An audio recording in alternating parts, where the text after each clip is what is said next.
بسم الله الرحمن الرحيم. الحمد لله الذي أنزل على عبده الكتاب ولم يجعل له عوجا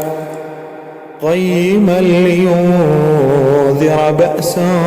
شديدا من لدنه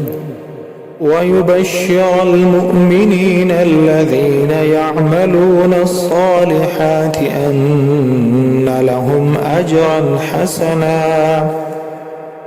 ماكثين فيه أبدا وينذر الذين قالوا اتخذ الله ولدا ما لهم به من علم ولا لآبائهم كبرت كلمة تخرج من أفواههم إن يقولون إلا كذبا فلعلك باخع نفسك على آثارهم إن لم يؤمنوا بهذا الحديث أسفا إنا جعلنا ما على الأرض زينة لها لنبلوهم أيهم أحسن عملا وإنا لجاعلون ما عليها صعيدا جرزا أم حسبت أن أصحاب الكهف والرقيم كانوا من آياتنا عجبا إذ أوى الفتية إلى الكهف فقالوا ربنا آتنا من لدنك رحمة وهيئ لنا من أمرنا رشدا فضربنا على آذانهم في الكهف سنين عددا ثم بعثناهم لنعلم أي الحزبين أحصى لما لبثوا أمدا نحن نقص عليك نبأهم بالحق إنهم فتية آمنوا بربهم وزدناهم هدى وربطنا على قلوبهم إذ قاموا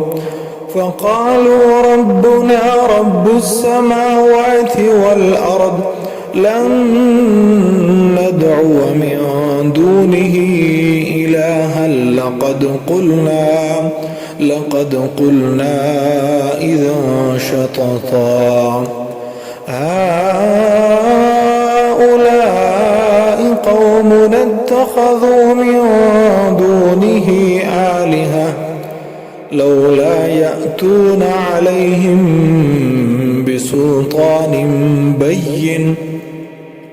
فمن أظلم ممن افترى على الله كذبا وإذ اعتزلتموهم وما يعبدون إلا الله فأووا إلى الكهف ينشر لكم ربكم من رحمته ويهيئ لكم من أمركم مرفقا وترى الشمس إذا طلعت تزاور عن كهفهم ذات اليمين وإذا غربت تقرضهم ذات الشمال وهم في فجوة منه ذلك من آيات الله من يهد الله فهو المهتد ومن يضلل فلن تجد له وليا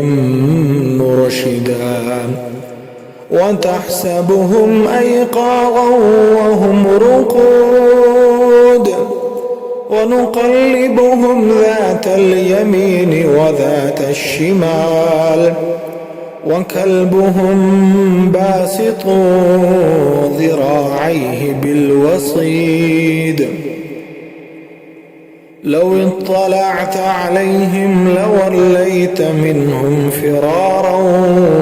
ولملئت منهم رعبا وكذلك بعثناهم ليتساءلوا بينهم قال قائل منهم كم لبثتم قالوا لبثنا يوما أو بعض يوم قالوا ربكم أعلم بما لبثتم فبعثوا أحدكم بورقكم هذه إلى المدينة فلينظر أيها أزكى طعاما فليأتكم برزق منه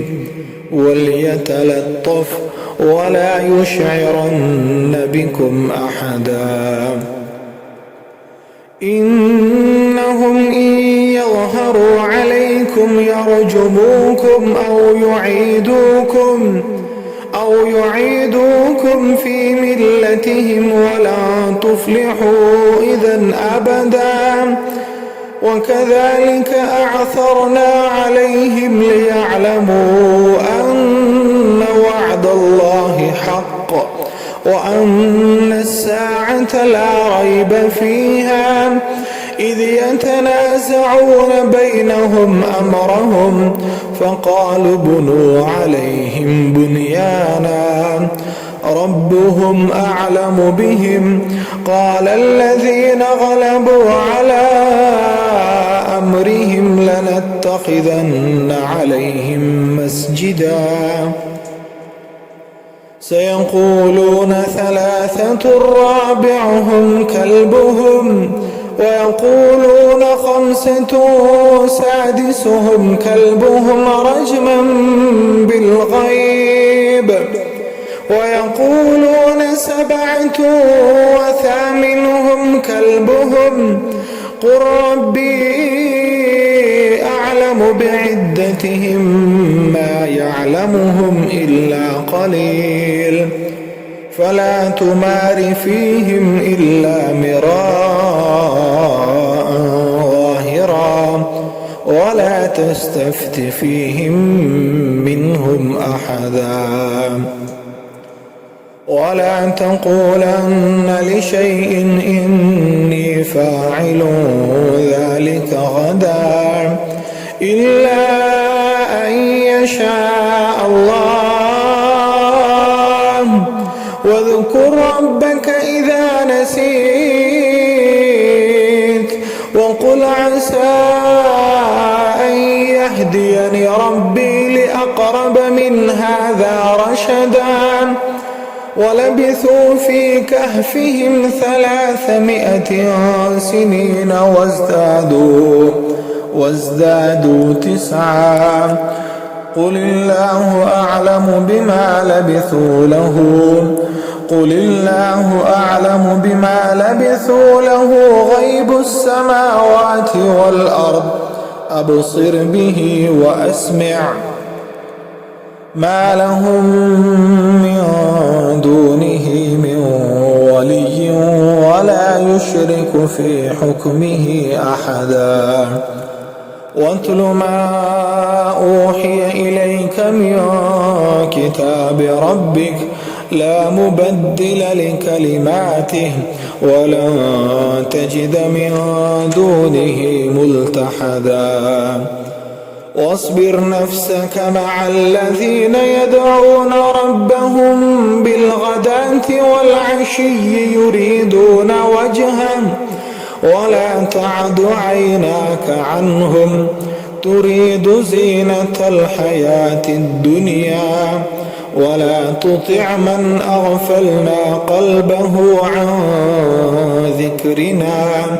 واتبع هواه وكان أمره فرطا وقل الحق من ربكم فمن شاء فليؤمن ومن شاء فليكفر إنا أعتدنا للظالمين نارا أحاط بهم سرادقها وإن يستغيثوا يغاثوا بماء كالمهل يشوي الوجوه بئس الشراب وساءت مرتفقا إن الذين آمنوا وعملوا الصالحات إنا لا نضيع أجر من أحسن عملا أولئك لهم جنات عدن تجري من تحتهم الأنهار يحلون فيها من أساور من ذهب ويلبسون ثيابا خضرا من سندس واستبرق متكئين فيها على الأرائك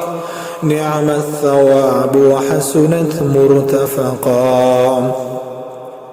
واضرب لهم مثل الرجلين جعلنا لأحدهما جنتين من أعناب وحففناهما بنخل وجعلنا بينهما زرعا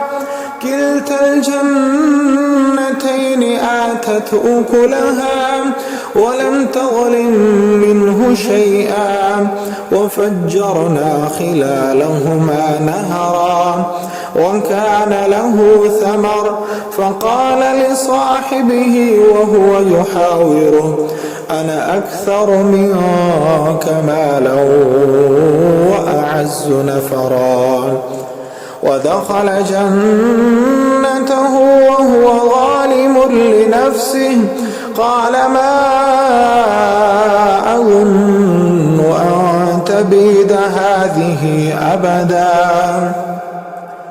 وما أظن الساعة قائمة ولئن رددت إلى ربي لأجدن خيرا منها منقلبا قال له صاحبه وهو يحاوره أكفرت بالذي خلقك من تراب ثم من نطفة ثم سواك رجلا لكن هو الله ربي ولا أشرك بربي أحدا ولولا إذ دخلت جنتك قلت ما شاء الله لا قوة إلا بالله إن ترني أنا أقل منك مالا وولدا فعسى ربي أن يؤتيني خيرا من جنتك ويرسل عليها حسبانا من السماء فتصبح صعيدا زلقا أو يصبح ماؤها غورا فلن تستطيع له طلبا وأحيط بثمره فأصبح يقلب كفيه على ما أنفق فيها وهي خاوية على عروشها ويقول يا ليتني لم أشرك بربي أحدا ولم تكن له فئة ينصرونه من دون الله وما كان منتصرا هنالك الولاية لله الحق هو خير ثوابا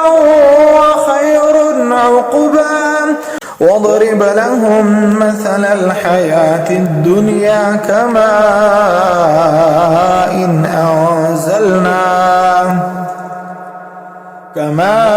إن أنزلناه من السماء فاختلط به نبات الأرض فأصبح هشيما تذروه الرياح وكان الله على كل شيء مقتدرا. المال والبنون زينة الحياة الدنيا والباقيات الصالحات خير عند ربك ثوابا وخير أملا. ويوم نسير الجبال وترى الأرض بارزة وحشرناهم فلم نغادر منهم أحدا وعرضوا على ربك صفا لقد جئتمونا كما خلقناكم أول مرة بل زعمتم أن لن نجعل لكم موعدا. ووضع الكتاب فترى المجرمين مشفقين مما فيه ويقولون يا ويلتنا ما لهذا الكتاب لا يغادر صغيرة ولا كبيرة إلا أحصاها ووجدوا ما عملوا حاضرا ولا يظلم ربك أحدا. وإذ قلنا للملائكة اسجدوا لآدم فسجدوا إلا إبليس كان من الجن ففسق عن أمر ربه أفتتخذونه وذريته أولياء من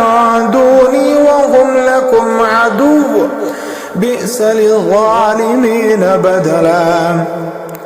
ما أشهدتهم خلق السماوات والأرض ولا خلق أنفسهم وما كنت متخذ المضلين عضدا. ويوم يقول نادوا شركائي الذين زعمتم فدعوهم فلم يستجيبوا لهم وجعلنا بينهم موبقا. ورأى المجرمون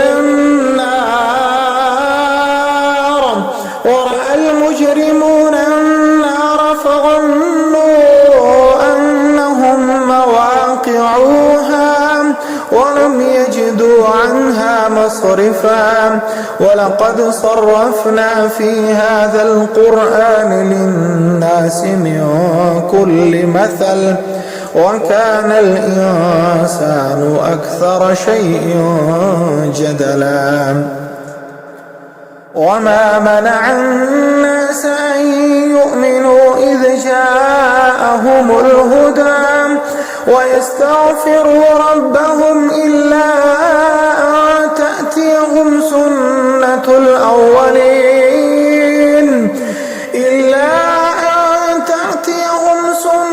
الأولين أو يأتيهم العذاب قبلا.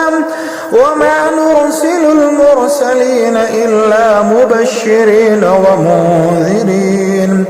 ويجادل الذين كفروا بالباطل ليدحضوا به الحق واتخذوا آياتي وما أنذروا هزوا.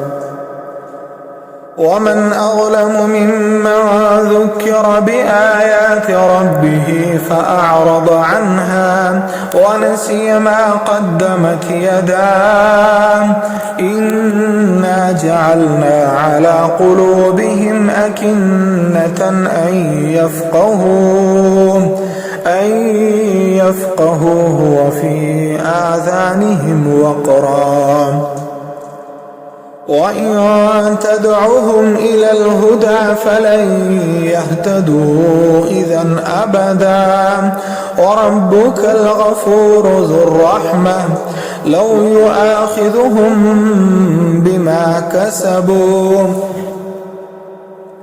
لو يؤاخذهم بما كسبوا لعجل لهم العذاب بل لهم موعد لن يجدوا من دونه موئلا وتلك القرى أهلكناهم لما ظلموا وجعلنا لمهلكهم موعدا وإذ قال موسى لفتاه لا أبرح حتى أبلغ مجمع البحرين أو أمضي حقبا فلما بلغا مجمع بينهما نسيا حوتهما فاتخذ سبيله في البحر سربا فلما جاوزا قال لفتاه آتنا غداءنا لقد لقينا من سفرنا هذا نصبا قال أرأيت إذا أوينا إلى الصخرة فإني نسيت الحوت وما أنسانيه إلا الشيطان أن أذكره واتخذ سبيله في البحر عجبا قال ذلك ما كنا نبغي فارتدا على آثارهما قصصا فوجدا عبدا من عبادنا آتيناه رحمة من عندنا وعلمناه من لدنا علما قال له موسى هل أتبعك على أن تعلمني مما علمت رشدا قال إنك لن تستطيع معي صبرا وكيف تصبر على ما لم تحط به خبرا قال ستجدني إن شاء الله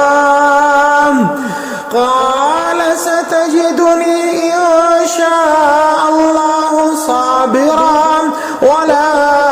أعصي لك أمرا قال فإن اتبعتني فلا تسألني عن شيء حتى أحدث لك منه ذكرا فانطلقا حتى إذا ركبا في السفينة خرقها قال أخرقتها لتغرق أهلها لقد جئت شيئا إمرا قال ألم أقل إنك لا تستطيع معي صبرا قال لا تؤاخذني بما نسيت ولا ترهقني من أمري عسرا فانطلقا حتى إذا لقيا غلاما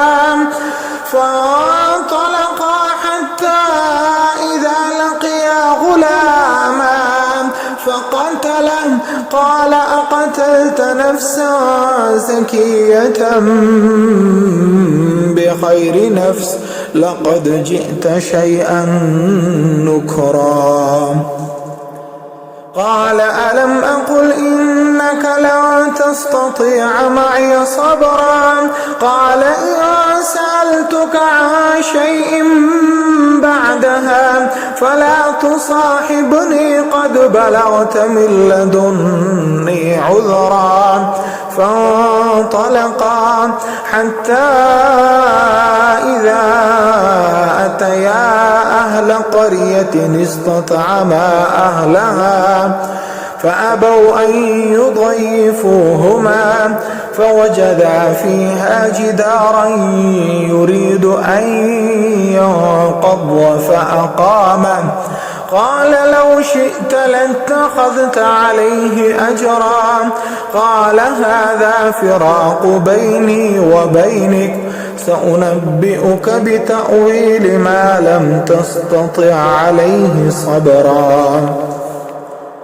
أما السفينة فكانت لمساكين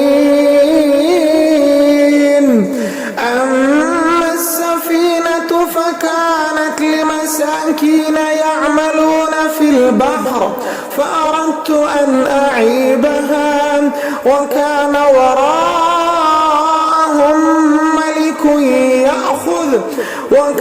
وراءهم ملك يأخذ كل سفينة غصبا وأما الغلام فكان أبواه مؤمنين فخشينا أن يرهقهما طغيانا وكفرا فأردنا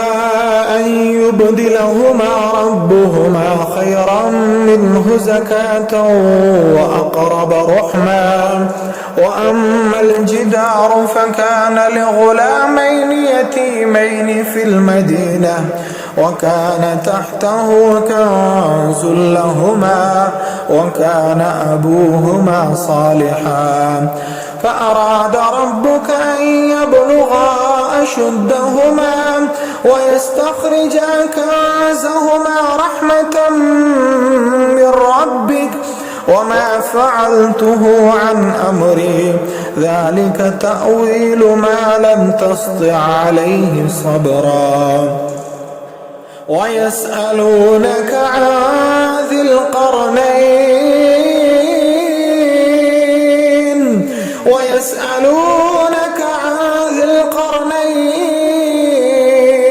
قل سأتلو عليكم منه ذكرا إنا مكنا له في الأرض وآتيناه من كل شيء سببا فأتبع سببا حتى إذا بلغ مغرب الشمس وجدها تغرب في عين حمئة ووجد عندها قوما قلنا يا ذا القرنين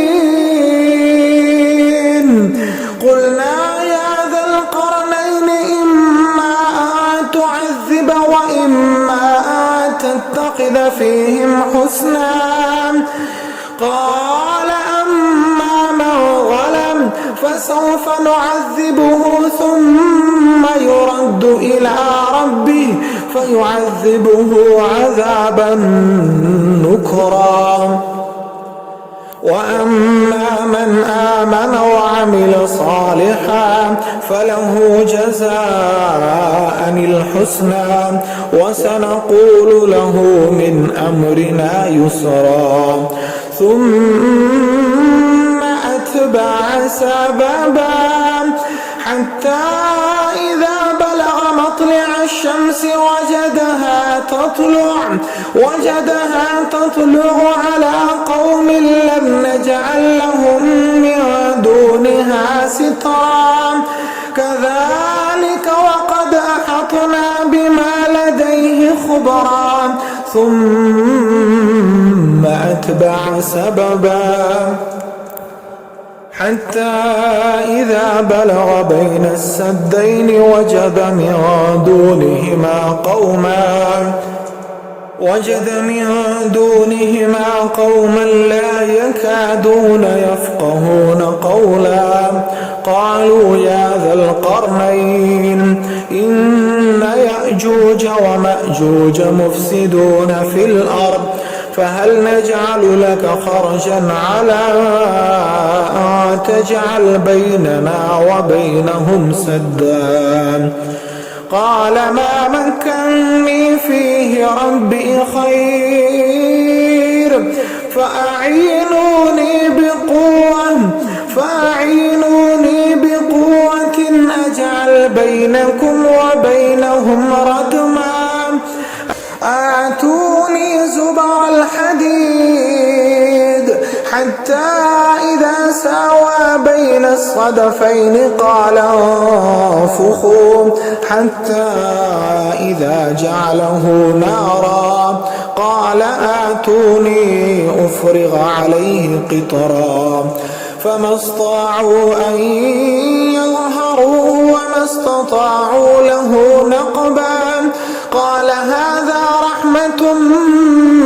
من ربي فإذا جاء وعد ربي جعله دكا وكان وعد ربي حقا وتركنا بعضهم يومئذ يموج في بعض ونفخ في الصور فجمعناهم جمعا وعرضنا جهنم يومئذ للكافرين عرضا الذين كانت أعينهم في غطاء عن ذكري وكانوا لا يستطيعون سمعا أفحسب الذين كفروا أن يتخذوا عبادي من دوني أولياء إنا أعتدنا جهنم للكافرين نزلا قل هل ننبئكم بالأخسرين أعمالا الذين ضل سعيهم في الحياة الدنيا وهم يحسبون أنهم يحسنون صنعا أولئك الذين كفروا بآيات ربهم ولقائه فحبطت أعمالهم فلا نقيم لهم يوم القيامة وزنا ذلك جزاؤهم جهنم بما كفروا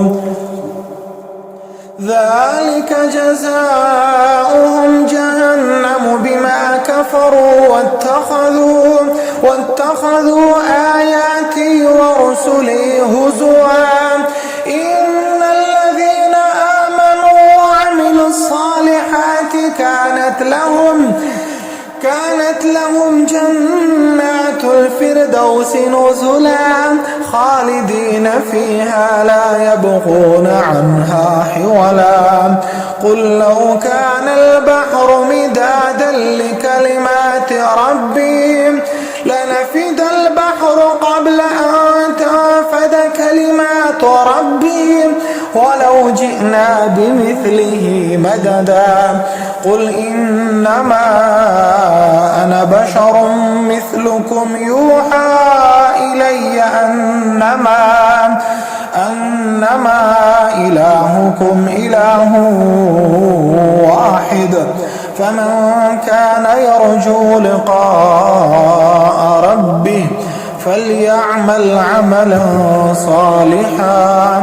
ولا يشرك بعبادة ربه أحدا.